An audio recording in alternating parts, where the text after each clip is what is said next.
ను నిషేధించే జాబితా నుంచి పక్కన పెట్టేయడం ఎట్లా చూస్తున్నారు? దీనికి సంబంధించి మీరేం చెప్తారు?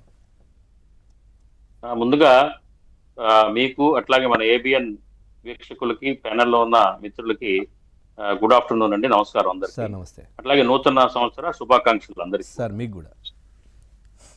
అయితే ఈ ప్రభుత్వం ఎన్నాళ్ళ నుంచో దీని మీద ఎక్సర్సైజ్ చేస్తా ఉంది.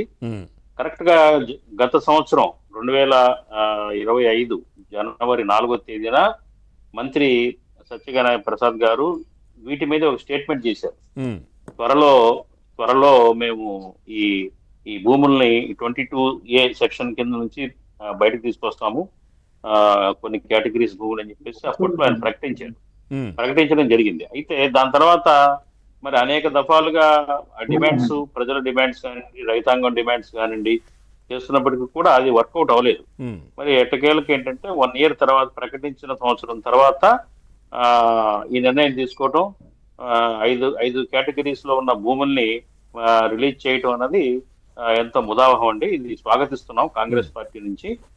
యాక్చువల్గా ఏంటంటే ఈ 22A సెక్షన్ ఏదైతే రిజిస్ట్రేషన్, ఆంధ్రప్రదేశ్ రిజిస్ట్రేషన్స్ చట్టం 22A సెక్షన్ ప్రకారంగా ఏంటంటే కొన్ని కేటగిరీస్ భూములు ఉన్నాయి.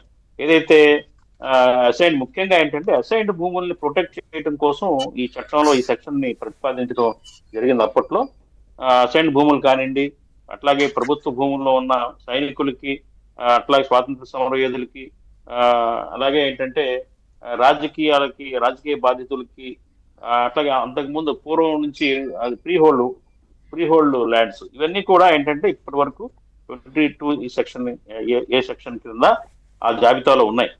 అయితే ఏంటంటే ఇప్పుడు దీంట్లో నిన్నటి నిర్ణయం తర్వాత ప్రైవేట్ పట్టా భూములు, మాజీ సైనికులకి ప్రస్తుతం సేవలు అందిస్తున్న సైనికులకు చెందిన భూములు, స్వాతంత్ర సమరయోధులకి ఇచ్చిన భూములు, అట్లాగే రాజకీయ బాధితులకి కేటాయించిన భూములు జూన్ 18, 1954 ముందు అసైన్ చేయడం. ఇది చాలా ఇంపార్టెంట్, కీలకమైన పాయింట్ అండి.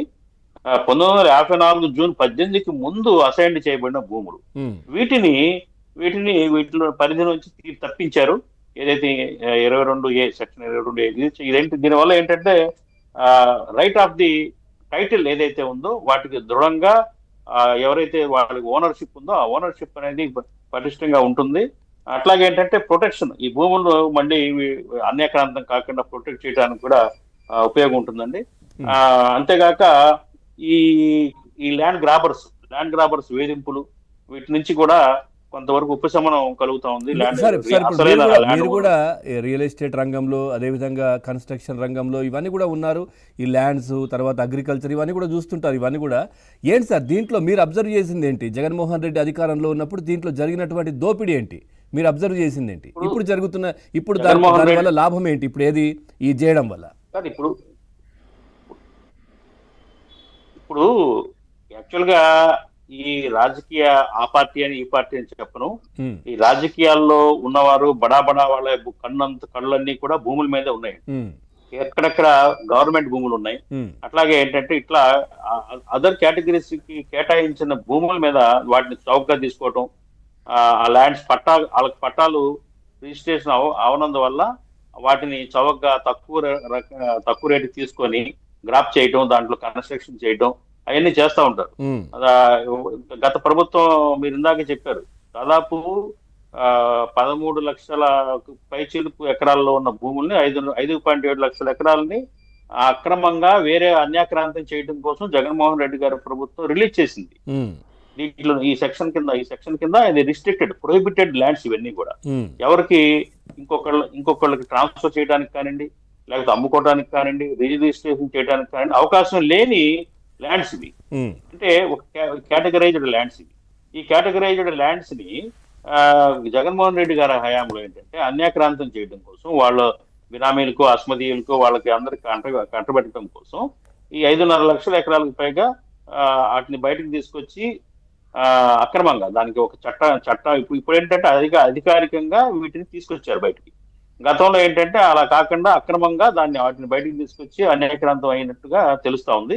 ఇప్పుడు మేము ఏం చెప్తామంటే, ఇప్పుడు ఈ ప్రభుత్వం వచ్చిన తర్వాత వాటిని ఏదైతే 5.5 లక్షల ఎకరాలు 5.7 లక్షల ఎకరాలు ఉన్నాయో అవి వాటిని గుర్తించి వాటిని ప్రభుత్వం స్వాధీనం చేసుకోవాల్సిన అవసరం ఉందని చెప్పేసి మేము డిమాండ్ చేస్తా ఉన్నాం. ఉమ్, ఎందుకంటే అది అక్రమంగా అది స్వార్థపరుల చేతుల్లో వెళ్ళిపోయిన భూములు అవి, ప్రభుత్వ భూములు. వాటిని మళ్ళీ రికవరీ చేయాలని చెప్పేసి మేము కాంగ్రెస్ పార్టీ నుంచి డిమాండ్ చేస్తా ఉన్నాం. అట్లాగే ఏంటంటే ఇంకొక ప్రధానమైన అంశం ఏంటంటే ఆ భూములు ఇవాళ రికార్డ్స్ ప్రకారంగా ఎంత ఈ 22A సెక్షన్ కిందకి వచ్చే భూములు ఏ సర్వే నెంబర్స్ జిల్లాల్లో ఎన్నెన్ని భూములు ఉన్నాయనేది ఒక శ్వేతపత్రాన్ని ప్రభుత్వం రిలీజ్ చేస్తే బాగుంటుంది. ఎందుకంటే ట్రాన్స్పరెన్సీ అనేది చాలా అవసరం ఈ భూముల విషయంలో. ఏంటంటే రేపు ఈ ప్రభుత్వం కూడా నిందలు మోయాల్సిన పరిస్థితి రావచ్చు. కాబట్టి ఏంటంటే ట్రాన్స్పరెన్సీ ఇవ్వాలి. ఎక్కడెక్కడ భూములు ఉన్నాయి, అసలు ఏ సెక్షన్ కింద భూములు ఉన్నాయి, వాటిని ఎవరెవరికి కేటాయించారు. ఇప్పుడు ఉదాహరణకి ఒక యాజిటేషన్ చేస్తున్నాం మేమే స్వయంగా. ఇక్కడ విజయవాడ దగ్గరలో చినకాకానిలో అది వక్ఫ్ సంబంధించిన 72 ఎకరాలు పైచీలకు భూమి, చాలా ప్రైమ్ ల్యాండ్ అనమాట. దాన్ని తీసుకువెళ్ళి ఇండస్ట్రియల్ పార్క్ కిందకి ప్రభుత్వం జీవో ఇచ్చింది. యాక్చువల్ గా అది వక్ఫ్ భూమి అంటే ముస్లిమ్స్ ఇస్లాం ధార్మిక కార్యక్రమాలకు వాటికి ఉపయోగించాల్సి కాకుండా ఈ ఇండస్ట్రియల్ పార్క్ కి ఇవ్వడం అనేది మేము అభ్యంతరం వ్యక్తం చేస్తా ఉన్నాం. ఇది ప్రభుత్వ పరంగా జరిగింది, అది ప్రభుత్వం విత్డ్రా చేసుకోవాలి ఆ జియో అని.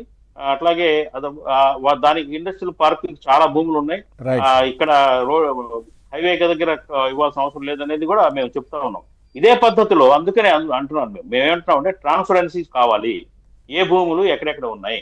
అట్లాగే దేవాలయాలకు సంబంధించిన భూములు, ఎండోమెంట్ కి సంబంధించిన భూములు, ఇవన్నిటి మీద కూడా ట్రాన్స్పరెన్సీ శ్వేతపత్రాన్ని